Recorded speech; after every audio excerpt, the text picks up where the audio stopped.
Hi there. I'm back as promised. Um, as the overlay says that I'm going to take down, my publicist says I need to rewrite my personal experience of childhood sexual grooming and assault with the idea of TV and movie scripting in mind. Actually, two people that were at the publicity summit said they wanted to me to do that thing too. So I've been trying and I've been sucking. I can't do it. I can't write the part. I mean, the workshop is done. I almost released the book already. I'm glad I waited because the recovery and helping people, that's like what I really like to do. But talking about exactly all the terrible decisions I made and things that I was subjected to is difficult. Um, Nonetheless, here we go, I guess. Let me make sure this is charging because it wasn't before. Okay. So I'm going to start with the introduction to my book. On my website, it says it's a foreword, but it's not the foreword. It's the introduction. That was a mistake. The foreword is what someone else writes. And we're working on the forewords and the foreword and the endorsements now. But June 1st is the target date now for my book, Call It Assault, coming out with Steve Harrison, publicist for everybody. Chicken Soup for the Soul, all Jack Canfield books, Rich Dad, Poor Dad, all Robert Kiyosaki books, Bone Broth Diet, Kellyanne's books, and Men Are From Mars, Women Are From Venus, or flip that, um, I'm very, very thrilled to have their help. And what they just told me, we had 2 8-hour days last week, Wednesday and Thursday, 2 8-hour sessions working on my manuscript. And he's like, you've got to tell what happened to you. So here I am. I'm going to do that thing now. This is going to be a little disjointed. There's no outline. I'm going to attempt to tell my life story from, I don't know, I was born poor white child. Um, Fourth child of a teacher, and my mom's first day of work was my first day of kindergarten, evidently. My mom got pregnant at 16, the first time she had sex with my dad. Um, she was my dad's sister's best friend, so they already knew each other, and ended up married at 16 and 18. My mom and dad eloped. Um, they My mom climbed down a ladder from her second floor uh, with a suitcase.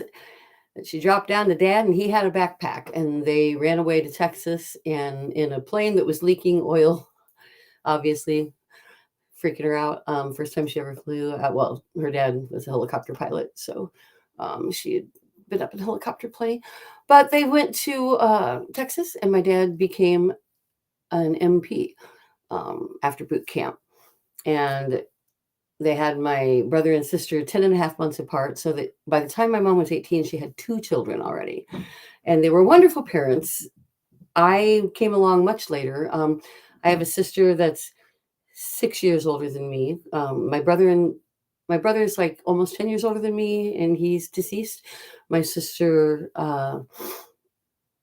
the oldest one, is like 8.5 years older than me, and my other sister is like 5.5 years older than me. So by the time I came around, my dad was a minister, and he was also going. He baptized me, and then he gave up the ministry. I don't think there's any correlation there, but um, it's not so much that he gave up the ministry as he decided to go into counseling. So he was in college. He was in school at Mizzou in Columbia, Missouri, where he founded with another guy. I think his name was Mike Miller or McMillan. Miller, founded Everyday People that's still there, the like drug counseling center, student center. My dad founded that way back when in the 60s, like when I was a baby. So somewhere between 64 and 9, I'd say, is when they started that. And So I became a lab rat from a zoo. I was a research rat. They didn't know about, we weren't talking about autism back then. And I've discovered that I'm super clearly highly autistic on the high functioning autistic scale and Asperger chart. I'm about a 168 is my score. Um, and we weren't watching for those kind of things back then. And I'm sure that factored in because always, um, okay, my supposed to be my story. So because I was in this perfect family and I was the baby, um, like I joke with my husband who's an only child of an only child. And I'm like, the crazy thing is that you actually think people are going to listen when you talk. Like without cartwheels, without hoops on fire, without gold ribbons and awards, you think people are going to listen to you when you talk if you're an only child. If you're a fourth child, you get like me, right? Obviously, I've got the gift of gab, my dad said, and I did from the time I was a baby. My dad said I came out telling the doctors what to do. So by the time I was 4, I started kindergarten early before I was 5 years old. I jumped a year. I was before that I was a lab rat for Mizzou and their preschool, and I did a lot of IQ testing. So my IQ has tested as low as 156 and as high as 186, depending on when. And I do still take it. It's been about a year since I took it, but I want to make sure that I'm not losing it in my old age. It's definitely gone down in my old age, but I think that's more of a patience thing, you know, like I just don't want to stare at those dots any longer. So maybe I made a little error and got myself down, but 156 still puts me in like the Einstein Park, so I'm okay with that. Um, no, just kidding. I mean, I'm not kidding about the IQ thing, but I am kidding about it mattering, except for it actually, autistic children are 7 to 10 times, depending on what study you look at, more likely to be sexually assaulted as children. Um, you know what? I could take that off the screen. Sorry about that. So, the reason autistic children and children in general are soft targets is because we don't understand what the actual rules are and we trust the people in our lives. So my sister got married to this guy after she got pregnant at 17 or 18. She was her senior year of high school. She was pregnant. I was, like I said, 8.5 years younger, wasn't paying a whole lot of attention. I thought, whatever. I became a babysitter. And somewhere along the line in babysitting, I was feeling tipsy. And it turns out that I was drinking grape juice and gin, and they were laughing about, not my sister. She never had anything. My sister never knew any of this was going on. So my brother-in-law and his friend, I don't know who the friend was. I can see him in my mind, but I don't know what his name was. But they were giving me grape juice and gin, and that was just the start of the alcohol intake. He called me sexy. That was his nickname for me. And like, even in front of people, people didn't think anything of that. What I do want to say about my assailant, my ex-brother-in-law, was that he, like, we're always talking. Everyone thinks that predators are like, they got a plan, they've got like a game plan, they've got a manifesto. It's like, no, I don't think that he ever set out to assault me either. It's just that the language of society says that girls who age into being sexually viable are just that, are ripe pickings. And so the little girl that I loved him, we were great friends. I would hang out, he'd work on his car, on his Camaro, and he liked to talk to me. He would answer all my questions. He was nice. And eventually, I mean, he'd take me on motorcycle rides. He'd take me out in the Bronco, and he would like go off road in the fields. And like, this is fun. This is fun stuff. But eventually it morphed into add alcohol into the mix, add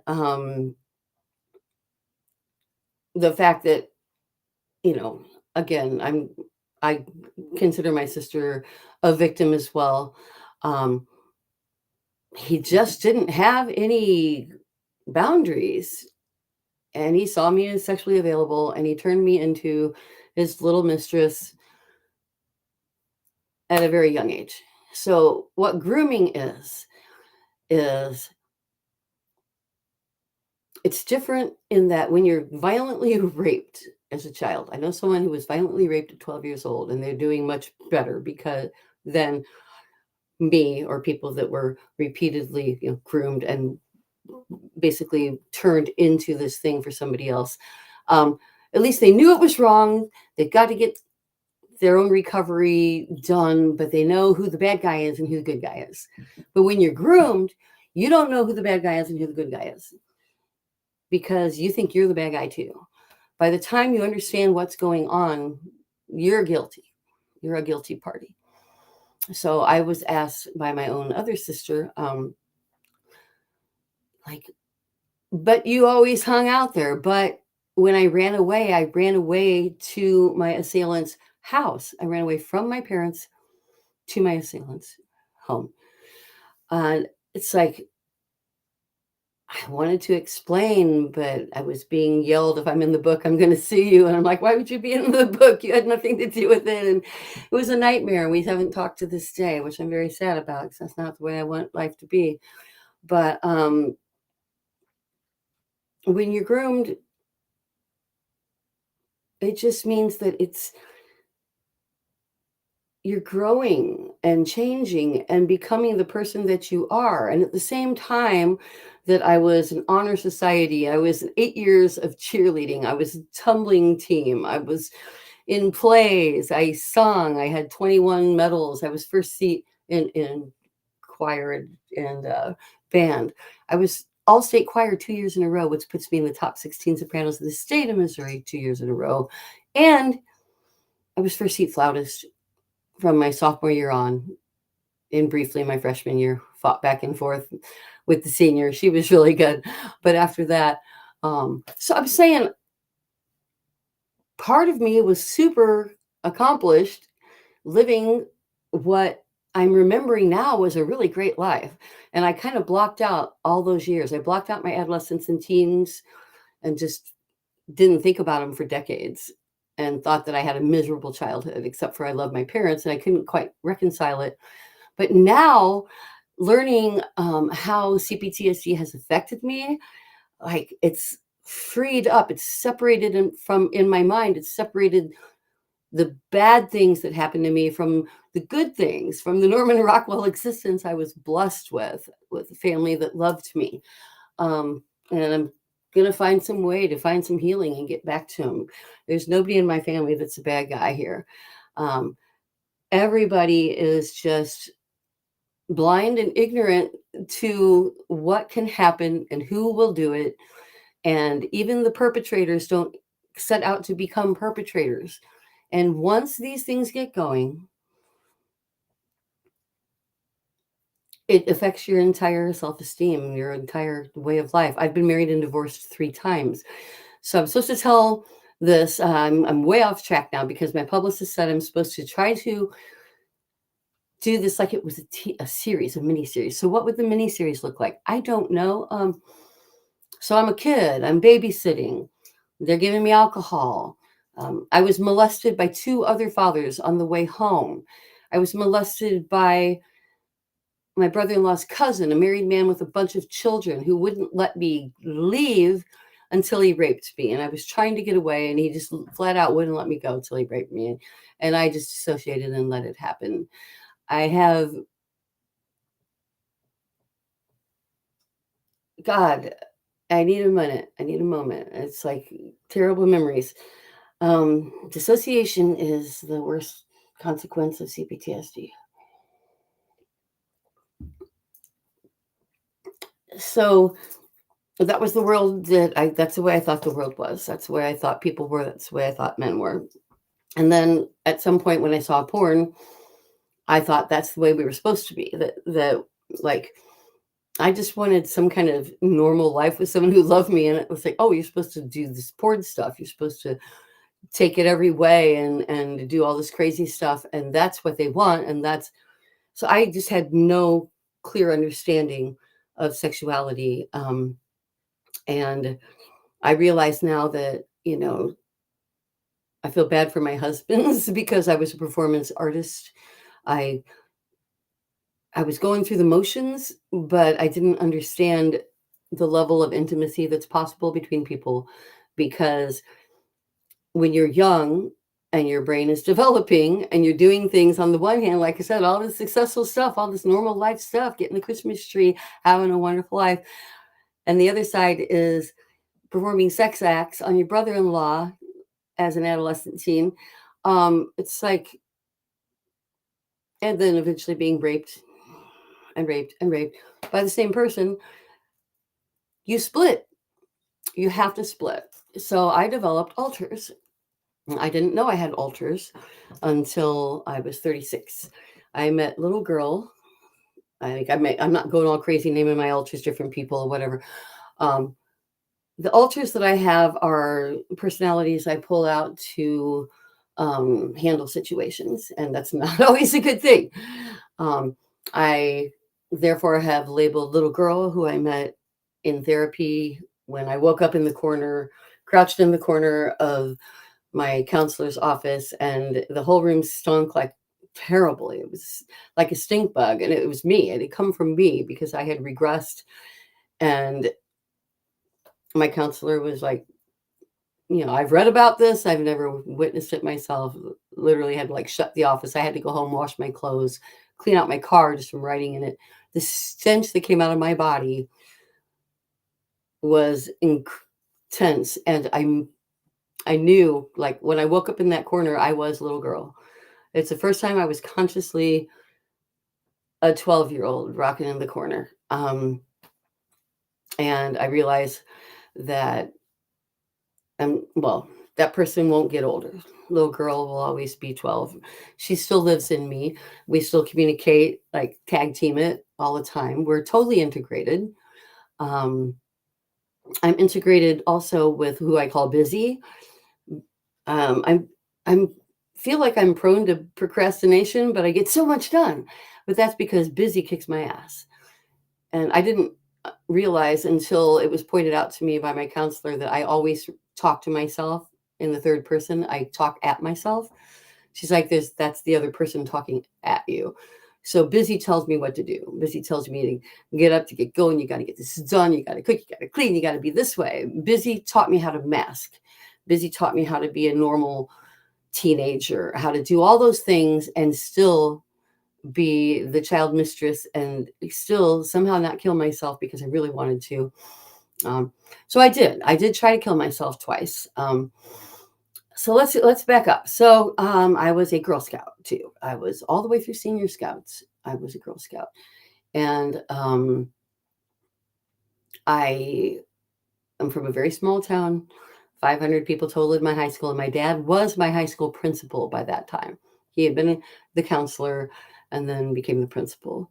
So he was my own principal and a counselor that so many people say have helped them. And I still, because the stigma around sexual assault is so huge, I didn't tell even my own counselor father, which is the nuttiest part of it. Like, your parents were great. Why didn't you tell them? I know. That's why I'm doing this now, because society sets us up to be raped and molested and sexualized as children. And then society also sets us up to not tell because we don't want to be ruined. I didn't want to be ruined. I didn't want anyone to think of me differently. I didn't want to be changed.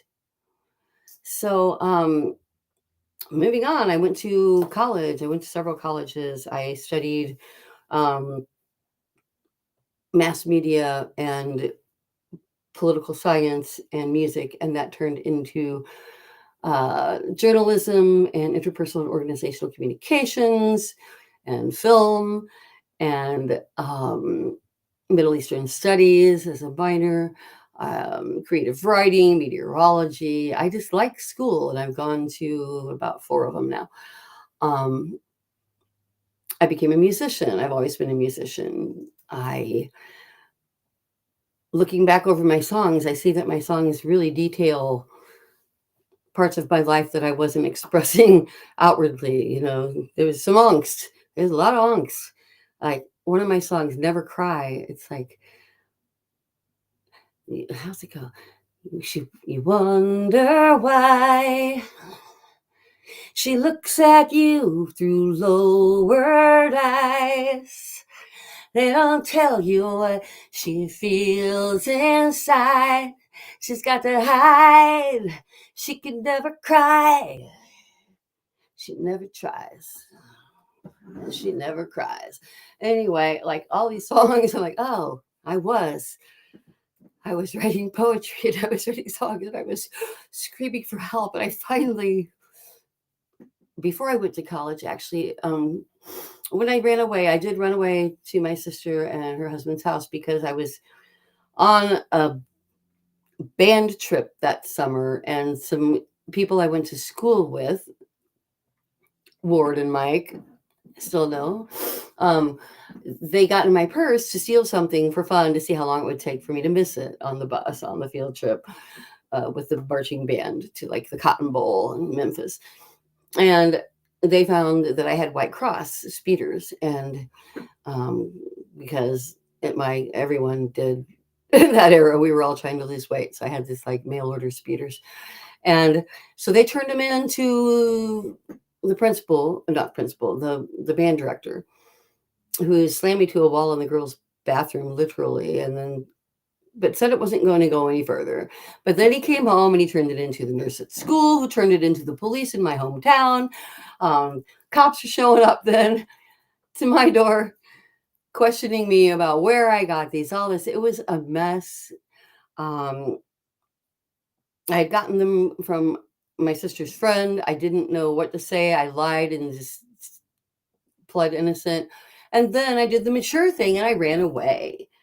And where my parents went wrong, at least my father, did not drag my ass back. I wish he had. I wish he'd have dragged my ass back. That being said, I don't have any regrets in life, and I'm glad that I am where I am, and I have the 3 kids I have. And if anything had been different, maybe I wouldn't be where I am. In a very, very good place with a wonderful husband and 3 amazing kids. So after I ran away from home, I found out that my boyfriend was cheating on me. My new boyfriend, I overheard himself talking about this other girl because her friend came over to my house, my sister's house, to set me up to listen to him talk about this other girl.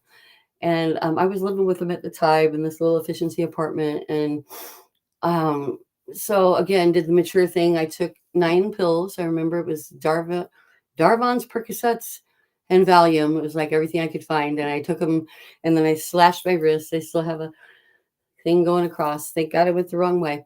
I'm not going to tell you how to do it. And I went out and I laid down in the highway in Holt Summit, like the road between Holt Summit and Jefferson City. And the people coming along that road, dark road, were turning into my driveway because they were kids coming to party at my apartment. Because not too many 16-year-olds had their own apartment. So fate saved my life that night that I didn't get run over, and that they bandaged my wounds, and I woke up on the floor. And then I did try to kill myself one more time my freshman year of college. I was in Warrensburg, Missouri, and again, it was I used to take everything so seriously. I had a boyfriend, and to me, even though he was an alcoholic and a problem child, like I was so desperate to keep him, desperate to be a whole person and keep him, make him happy. And then he broke my heart. And so I took a bunch of pills that were my roommates, my dorm mates. And I thought they were pain pills because they were in my pain pill bottle, like but they turned and they looked a lot like them. But she was using my little bottle because she had heart dilators for her heart condition, and she had these great big bottles. Was reusing one of my little bottles, and I didn't look. I just took them.